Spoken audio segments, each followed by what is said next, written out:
Terrence Howard is about to lift the veil on a 6,000-year-old secret, one that mankind has been trying to decipher for thousands of years. What we're about to uncover is not just surprising, it's transformative. So sit tight and let's dive in. I want you guys to know about a 6,000-year-old secret. 6,000 years, mankind has been trying to decipher this one little thing called the flower of life. Have you guys ever seen this before? Now, you know this is one of the oldest symbols in human history, right? This symbol was found in the Temple of Osiris in Egypt, and it had been molecularly burned into the wall. And it's 6,000 years old. This same symbol has been found in the forbidden temples in China, sitting under the fufu dogs. And the foot on it, the flower of life, saying whoever controlled that flower of life controlled the universe. There were secrets in that flower of life that Da Vinci spent his whole life trying to uncover. There were secrets in that flower of life that Newton spent his whole life in secret trying to uncover. The same secrets that Pythagoras was desperately trying to uncover. But their problem was they kept seeing this in a two-dimensional space. They couldn't get it out of this two-dimensional frame, and as a result, they got stuck in this plane, a flat plane. Now, what Da Vinci and all of them wanted to do, they were trying to find a way to bring this flower to life, because what is inside of it? Well, apparently, there were secrets inside of it. Shapes, they got the Merkaba and all of those other things out of it. But they were misled by something I think called a straight line. You guys believe in straight lines? You believe there's straight lines in the universe? Well, let me hit you with something. All energy in the universe is expressed in what? It's in motion. If something is still, there's no energy. Kinetic, right? All motion is expressed in what? You look at galaxies, are they expressed in straight lines? Expressed in vortices. All vortices are expressed in what? Waves. All waves are curved. Show me a straight line in nature. You show me where the platonic solids come from. Where do they have their foundations in our universe? Are there any straight lines? If you look at anything, there are no straight lines. That's been the mistake. We've been looking at these straight lines, this Euclidean way of thinking, and missing the curvature of nature. So here we are, back with the curvature of nature. And you have all these little pieces. Now, this has always been an information system. So compare some of these points, take a point here, and say, well, what's the space in between all of these things? Now, they've said that all the in-between spaces, if this is the Earth and this is the moon right here, all this in-between space is filled with what? A void. There's nothing in the void. Well, I found that there is something in the void. The elementary fundamental particles that they've been searching for at the CERN Collider, the Hadron Collider in CERN, I found that their energy signatures matched perfectly to some of the pieces that I was able to pull out of here. Terrence Howard's captivating speech on the flower of life not only draws us into a world of ancient mysteries, but also encourages a profound reevaluation of geometric understanding. His assertions, far from mere speculation, find resonance in a tapestry of historical, scientific, and philosophical contexts. As we delve into the 6,000-year-old secret of the flower of life, we uncover a journey that intertwines the quests of great minds like Da Vinci, Newton, and Pythagoras with the modern rethinking of geometry. The flower of life, an intricate symbol composed of multiple evenly spaced, overlapping circles, is more than just a mesmerizing design. It's a portal into the ancient understanding of the universe. Its presence in the Temple of Osiris in Egypt and in hidden temples under the watchful eyes of fu dogs in China signals a universal reverence. This symbol, believed to represent the fundamental forms of space and time, is a visual expression of the connections life weaves through all sentient beings, hinting at the underlying unity of the cosmos. Terrence Howard's admiration for the symbol is not an isolated phenomenon. History tells us of great minds who also pondered over its significance. Leonardo da Vinci, a polymath of the Renaissance era, is known for his extensive studies of the flower of life. Da Vinci's sketches reveal his fascination with its geometric perfection and potential to unlock the secrets of the universe.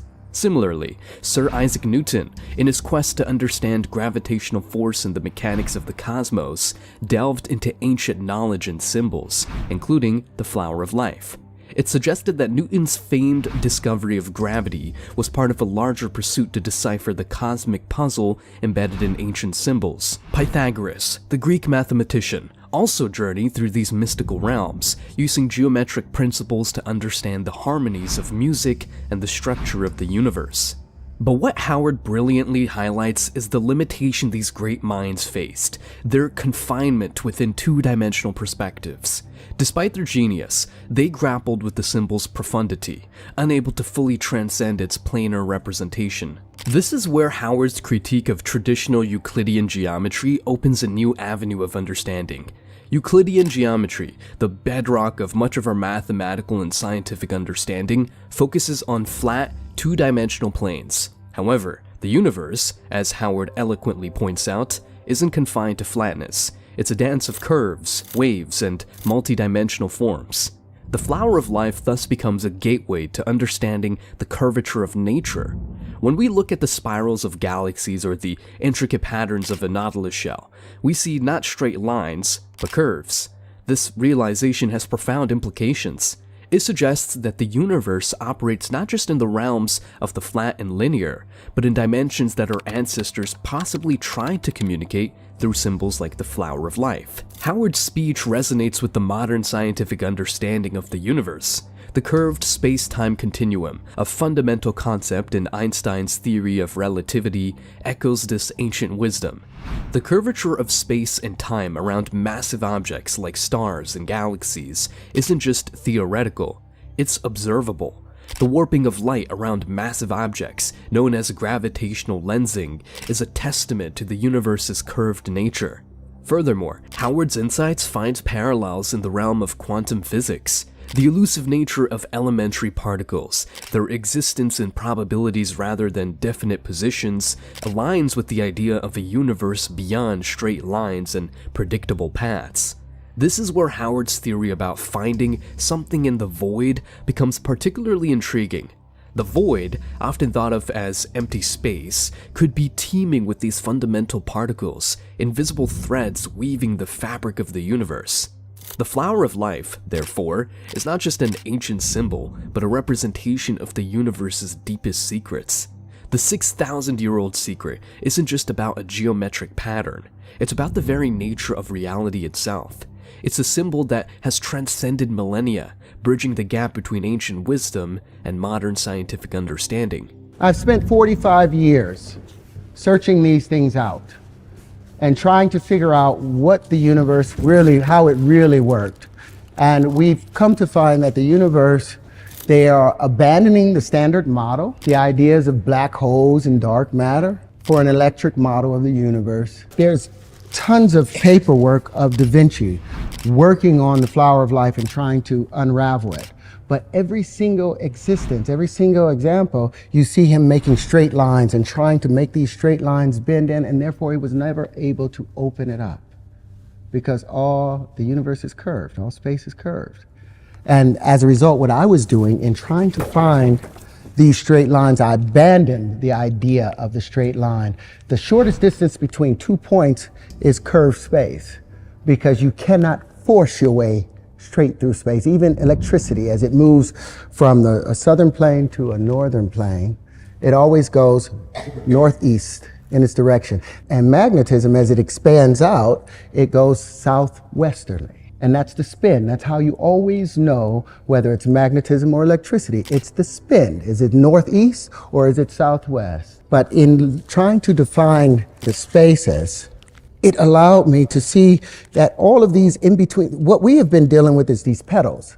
All of mankind have dealt with these petals, but it's these other shapes that we've ignored constantly. Well, those other shapes were the in-between spaces. They were the things that filled up the vacuum of space. And all these particles that I have, I think are the full proof of that. And it is also the full proof of the wave particle argument.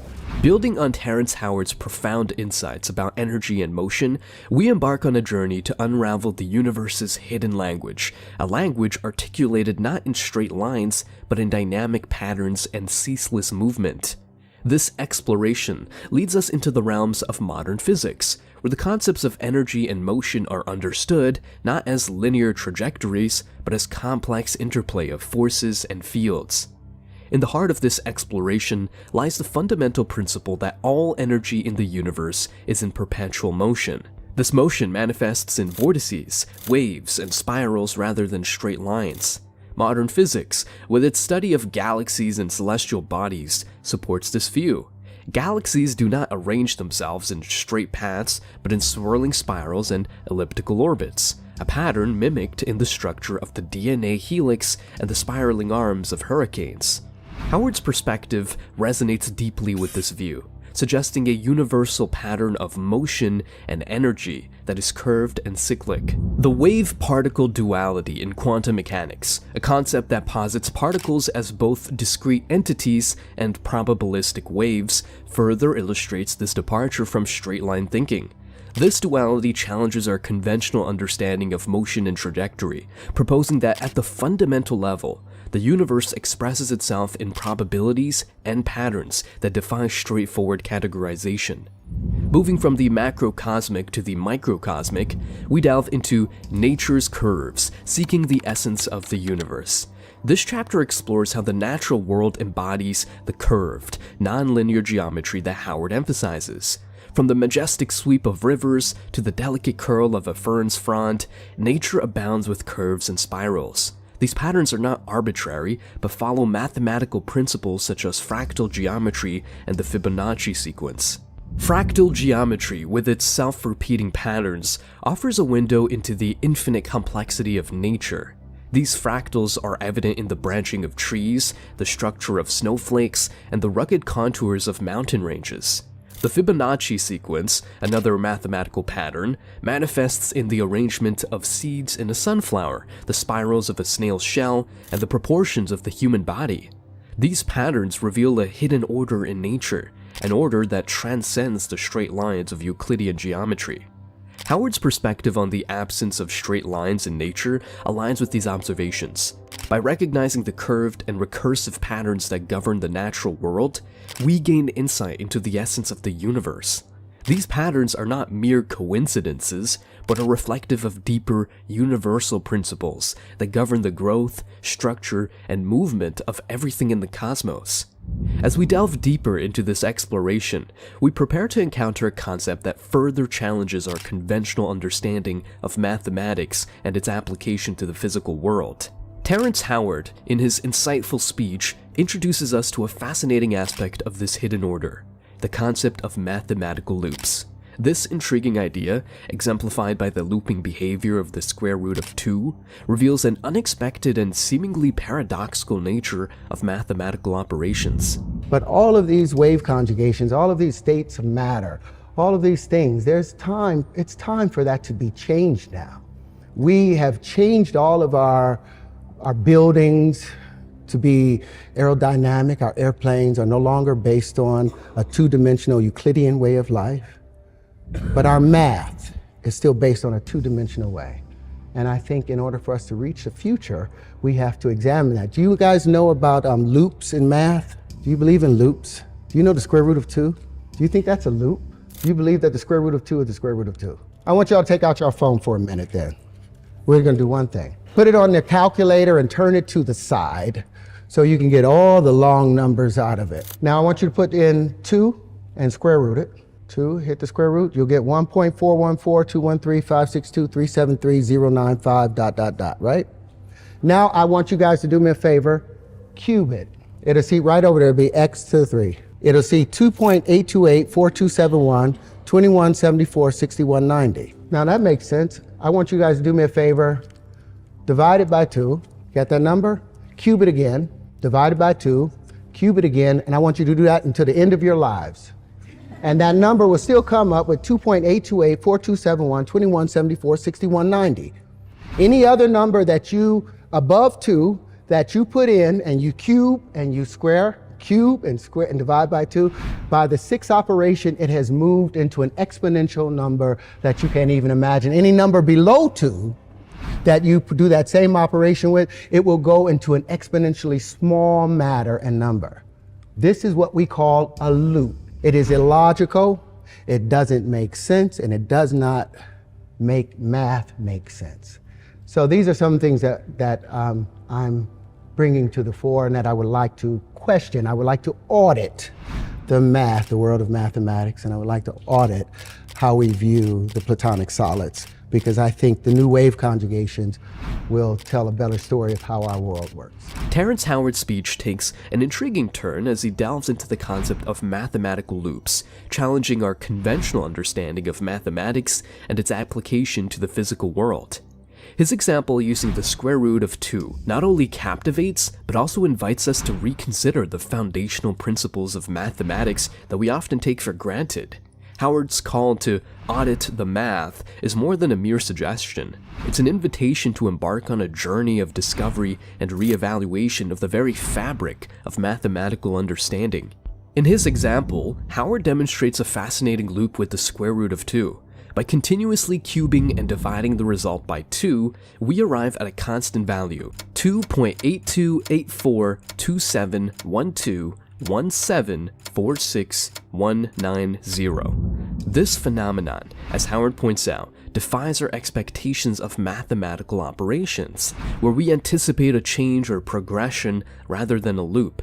This loop is not just a numerical curiosity, it represents a deeper, perhaps fundamental, aspect of mathematical reality that has been overlooked or misunderstood in traditional Euclidean mathematics.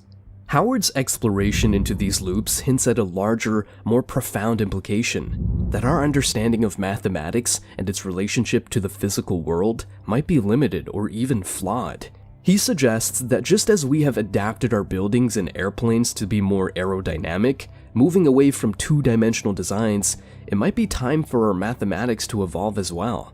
This evolution would mean embracing concepts that might seem illogical or counterintuitive, such as these mathematical loops, and integrating them into our understanding of the universe.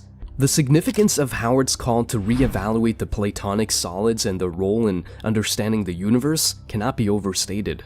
The Platonic solids, the tetrahedron, cube, octahedron, dodecahedron, and icosahedron, have been central to classical geometry and philosophy, symbolizing the elements of fire, earth, air, water, and the cosmos. However, Howard suggests that there might be more to these shapes than meets the eye, especially when viewed through the lens of wave conjugations and mathematical loops. This perspective aligns with the emerging field of quantum geometry, where the traditional rules of Euclidean geometry give way to a more dynamic and complex understanding of shapes and structures at the quantum level. In this realm, the behavior of particles and forces cannot be fully explained by straight lines and flat planes. Instead, they exhibit behaviors that are better understood through concepts like Howard's mathematical loops, where values loop back on themselves in ways that defy our conventional understanding. Howard's challenge to the world of mathematics is not just a mathematical query, it's a philosophical and scientific proposition. It calls for a re-examination of the fundamental principles that govern our understanding of reality. By questioning the validity and completeness of current mathematical approaches, Howard is advocating for a paradigm shift, one that could lead to a more profound and accurate understanding of the universe. In essence, Terrence Howard's speech is a catalyst for a broader conversation about the nature of reality, mathematics, and our perception of the universe. His insights into mathematical loops and the square root of 2 open a gateway to exploring the universe in ways that transcend traditional boundaries. They invite us to consider the possibility that the universe is far more complex and interconnected than we have previously imagined. As we continue to explore these ideas, we may find that the answers to some of the universe's greatest mysteries lie not in the straight lines and flat planes of old, but in the loops, curves, and multidimensional spaces of a new mathematical understanding. Our planet is moving away from our sun at 6 inches a year. You guys know that. 15 centimeters a year, our planet is pushing away from the sun. So in less than 500 million years, our planet will be out of the Goldilocks zone. We'll be somewhere near where Mars is, somewhere halfway between there. So life will not be able to be sustained on this planet anymore. So if we're going to be able to sustain ourselves as a species, we have to become interstellar. Not just interplanetary, you have to become interstellar. But with approximations, you cannot become interstellar. You cannot become interstellar with a point that will take you all the way over here with a straight line when the actual event is taking place over here. When you're going 600 quadrillion miles, you can't make a mistake. You need precision. And that's what the math is about. These pieces predict the natural distribution of matter and the distribution of where you can find yourself in that space. And I'm confident behind it. For 40 years, I've worked on this. And I think it's ready. As we conclude this incredible journey, it's clear that Terrence Howard may very well be a genius in his own right. His insights have opened our eyes to possibilities we never imagined, challenging us to think deeper and look beyond the obvious. Seeing him in this new light as a visionary thinker gives me hope. It suggests that humanity, with its endless curiosity and capacity for understanding, is on the cusp of new, groundbreaking discoveries. Terrence's passion and intellect remind us that every one of us has the potential to unlock secrets of the universe, pushing the boundaries of what we believe is possible. So let's carry forward the spark of inspiration, fueled by the promise of what humanity can achieve.